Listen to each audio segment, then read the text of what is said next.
torture chambers, secret passageways, vats of acid, and deadly vaults. In 1895, Chicago police unearthed horrific evidence of torture and multiple murders at the sprawling castle of H. Holmes.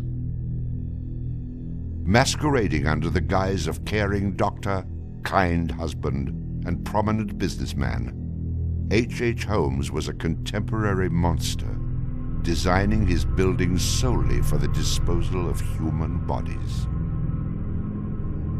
Torture Doctor, Monster of 63rd Street. H. Holmes was America's first serial killer.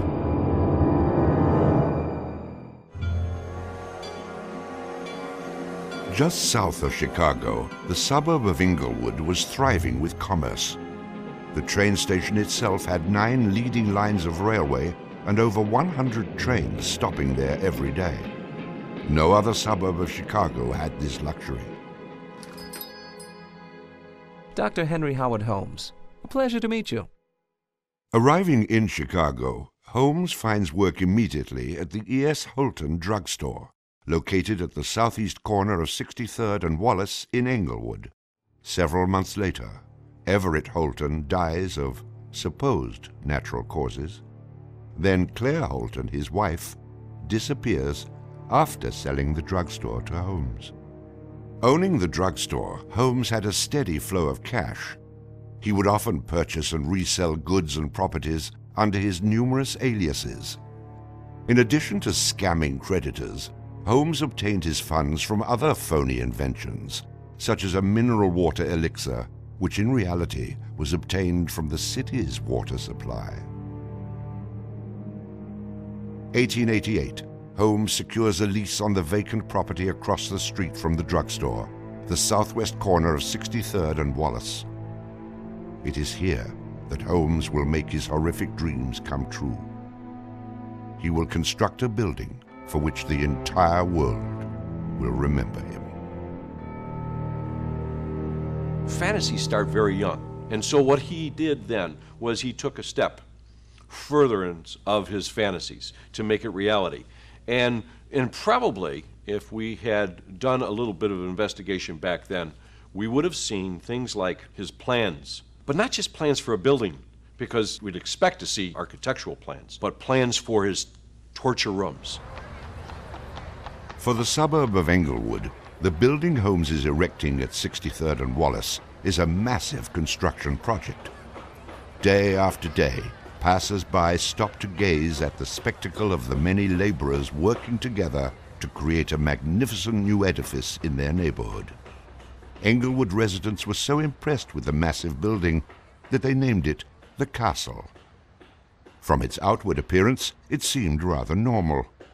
But like the duality of Holmes, the exterior and interior of the building were extremely different. Holmes himself was the architect of the building. He was the only one who knew its design. There was this constant turnover of workers on the building. He would hire a mason to put in a wall and then fire the guy, or hire somebody to put in part of a staircase and then fire him. And there seemed to be several very sinister reasons behind that. One was he managed not to pay a lot of these people because he was always claiming that they were doing incompetent work. But the other, much more insidious reason was that no one except him really had a clear idea of what the structure of the interior of the house was.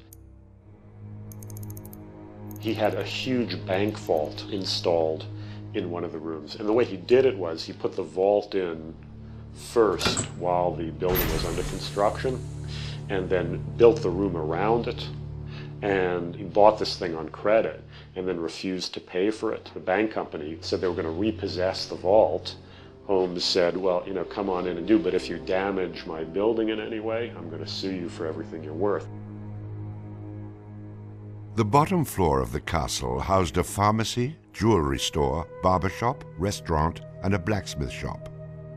Behind this innocent facade was a Gothic house of horrors designed by the mind of a monster.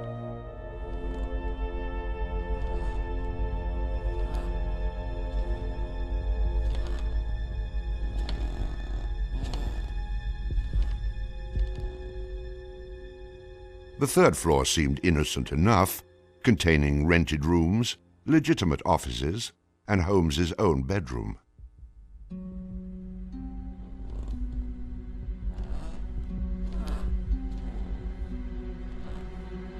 But it was the second floor that contained 35 rooms, many specifically designed as killing chambers.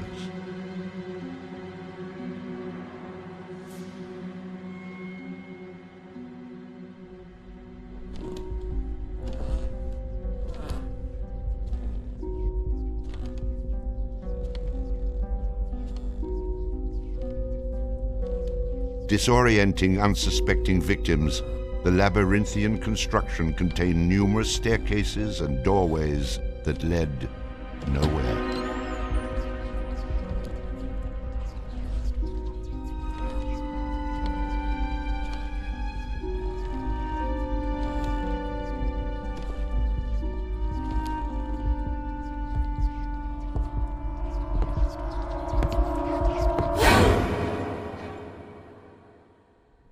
For a quick method of hiding a victim's body, a concealed greased chute and trapdoor led directly into the basement of the castle.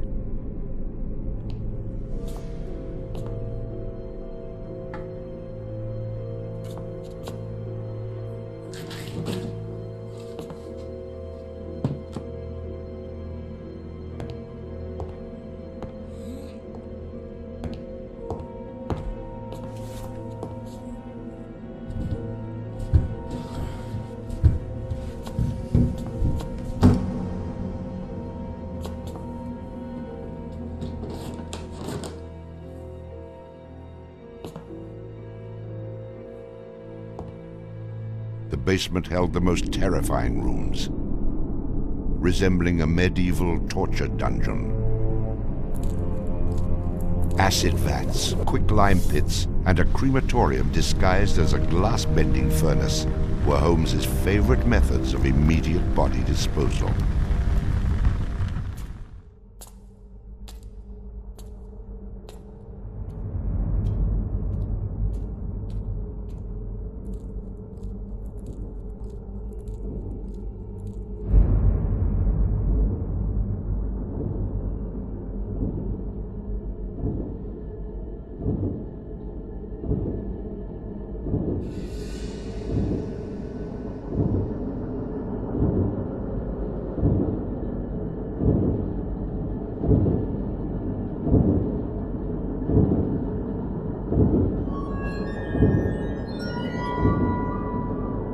After cleaning and mounting their bones, Holmes would profit from his victims by selling their skeletons to local medical schools and universities.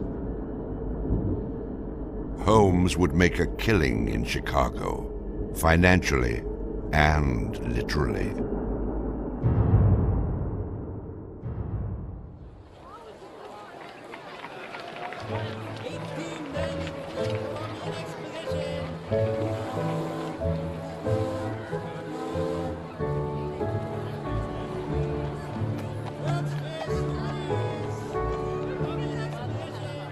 May 1st, 1893, the World's Columbian Exposition is open to the public in Chicago. Spanning 600 acres, sprawled out along beautiful Lake Michigan, the magnificent fair is a monumental sight to behold. Over 20 million people from around the world would attend the dazzling World's Fair between May 1st and October 30th, 1893.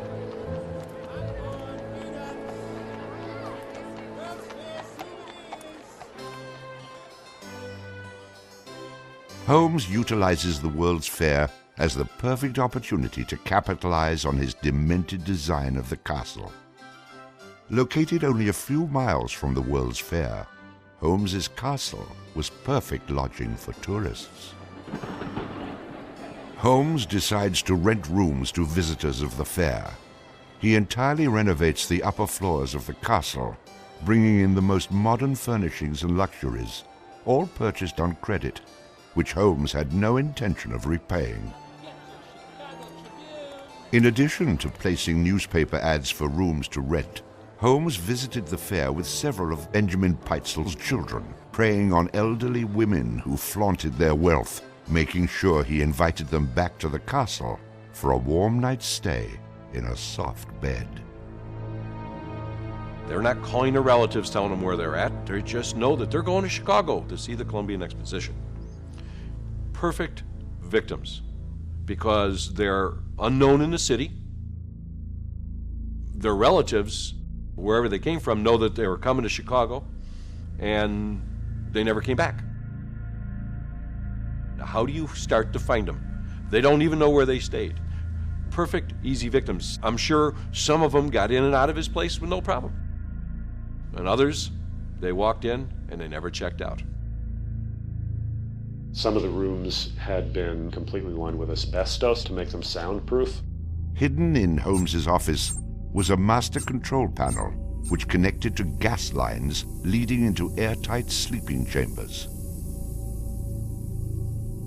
Holmes would lead his victims into the rooms, lock them in, and turn on the gas, asphyxiating them while watching their demise. Let me out! Holmes, let me out, please! Holmes! Holmes! Holmes, please! Holmes! At the height of the World's Fair, Holmes masterfully juggles his castle businesses, renting rooms, dodging creditors, selling skeletons, and attending to the needs of the many women in his life. I have had many young ladies in my employ, most of whom are still living in and about Chicago, whose parents and friends know only too well that far from being their seducer, I have done much to materially help them in their narrow lives. Being a personable, attractive young doctor and businessman, Holmes won the hearts of many women throughout his life. At one point, Holmes managed to secretly have 3 wives, each never knowing of the others. In 1890, Julia Connor became Holmes's employee and mistress, living at the castle with her daughter Pearl.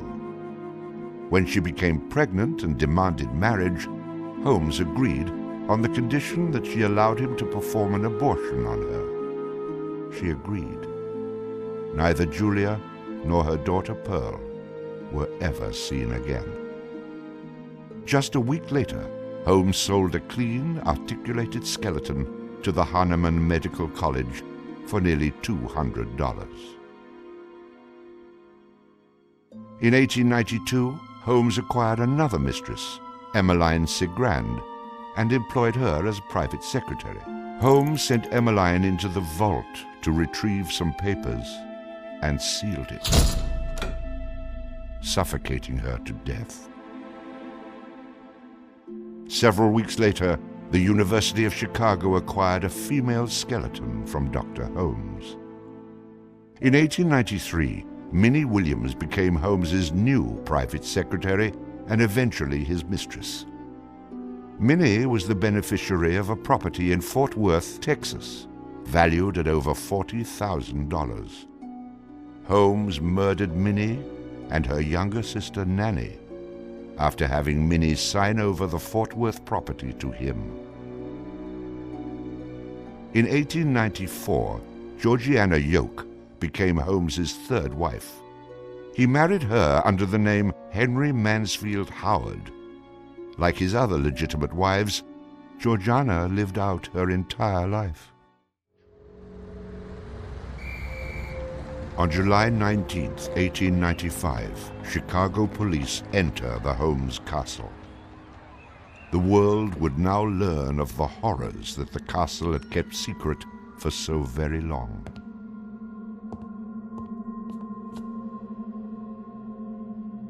As disoriented detectives and police searched the upper floors of the castle, the true depths of Holmes's evil were waiting in the basement.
Among the death devices in the basement of the castle, investigators find piles of mixed human and animal bones, bloody women's undergarments, and a wooden dissection table saturated with dried blood.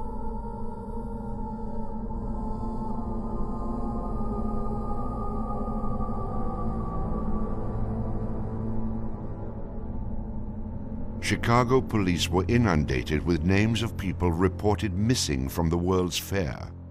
50 missing people were eventually traced to the Castle of Horrors. The evidence, blood and bones found in the basement posed a problem for 19th century criminal investigative techniques. It was very difficult to go and identify even the bones as being human in origin, because with the very small fragments you didn't have enough of the identifying characteristics to be able to make that ID.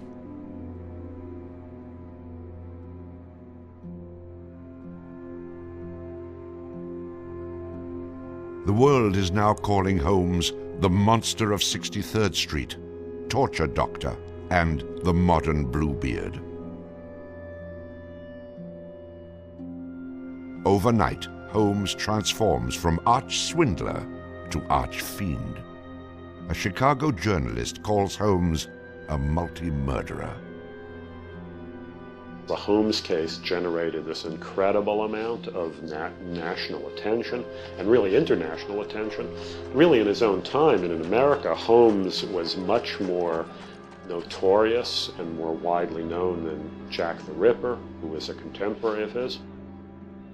Then as now, people were very, very fascinated to sort of visit the sites of these terrible crimes. And his castle became a kind of tourist site. And there were various people who wanted to take it over and turn it into a kind of murder museum. And then, just before some impresario was about to make it again into this tourist attraction, it burnt down. Somebody burnt it down. I mean, it could have been, who knows, some outraged citizen who didn't want this to become some very morbid tourist attraction.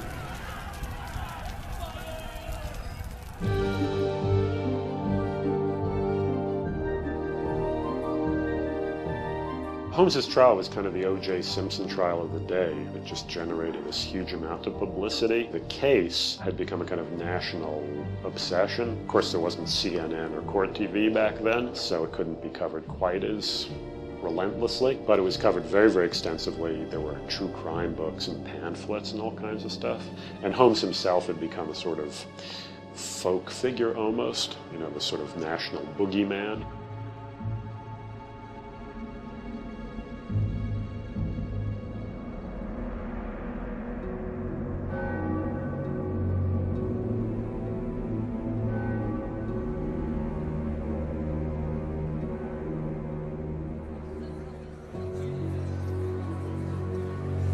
The courtroom fills for the final verdict to be read. Holmes becomes extremely nervous when not one of the jury members looks at him. In his entire criminal career, this is the moment Holmes never believed would occur. He is found guilty of murder in the first degree. Herman Webster Mudgett, alias H.H. Holmes, would be hanged on May 7th, 1896.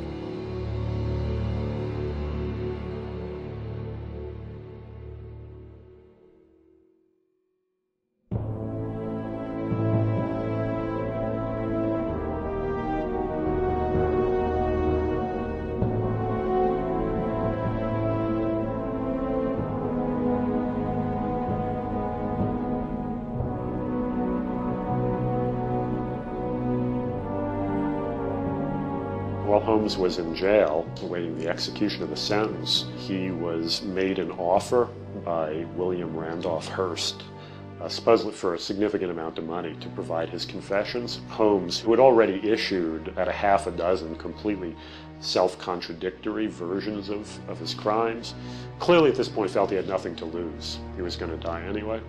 In this confession, he did a complete about-face, and portrayed himself as the worst monster who ever lived. He just basically confessed to every crime anybody had ever suspected him of and threw in a few more for good measure. He's reliving the fantasies after the fact now. He's reliving the fantasies of things that he did. She was very willing to do this, and prepared to leave the vault upon completing the letter, only to learn that the door would never again be opened until she had ceased to suffer the tortures of a slow and lingering death. The partial excavation in the walls of this room found by the police was caused by Latimer's endeavoring to escape by tearing away the solid brick and mortar with his unaided fingers. I closed the door and turned on both the oil and steam to their full extent. In a short time, not even the bones of my victim remained. It was the footprint of Nanny Williams that was found upon the painted surface of the vault door, made during her violent struggles before death. Only one difficulty presented itself. It was necessary for me to kill him in such a manner that no struggle or movement of his body should occur. I overcame this difficulty by first binding him hand and foot, and having done this, I proceeded to burn him alive by saturating his clothing and his face with benzene and igniting it with a match. As soon as he had ceased to breathe, I cut his body into pieces, and by the combined use of gas and corn cobs, proceeded to burn it with as little feeling as though it had been some inanimate object. I immediately took them to the Vincent Street house and compelled them to get within the large trunk, through the cover of which I had made a small opening and ended their lives by connecting the gas with the trunk. Then came the opening of the trunk and the viewing of their little blackened and distorted faces. Then the digging of their shallow graves in the basement of the house. The ruthless stripping off of their clothing and the burial without a particle of covering save the cold earth.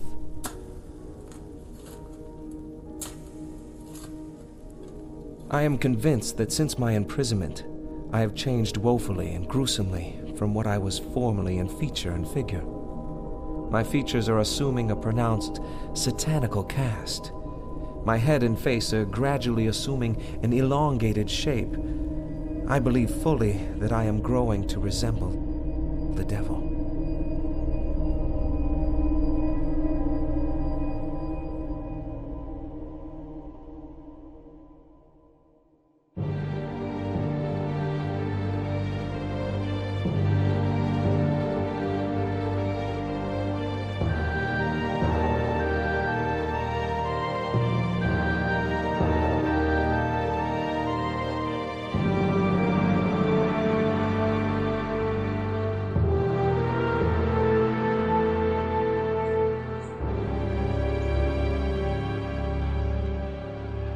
On the gallows, just before he died, he recanted.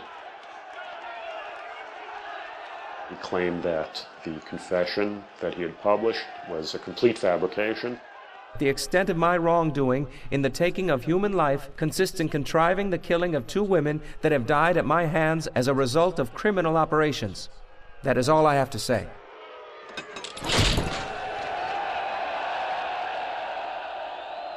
H. Holmes is hanged on Thursday, May 7th, 1896, just 9 days before his 35th birthday. At 10:25 a.m., he is pronounced dead. He was very concerned that after his execution, his body would be dug up either by medical men seeking to dissect his brain and find out what made him tick, or just ghoulish sort of, souvenir hunters, and he requested that he be buried within a big slab of concrete, which he actually was.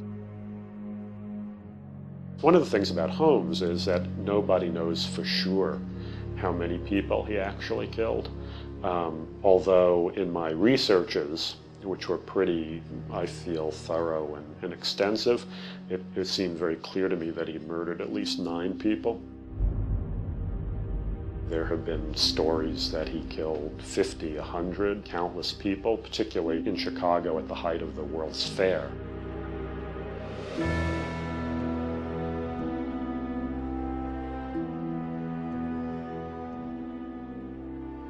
How many people did Holmes actually murder?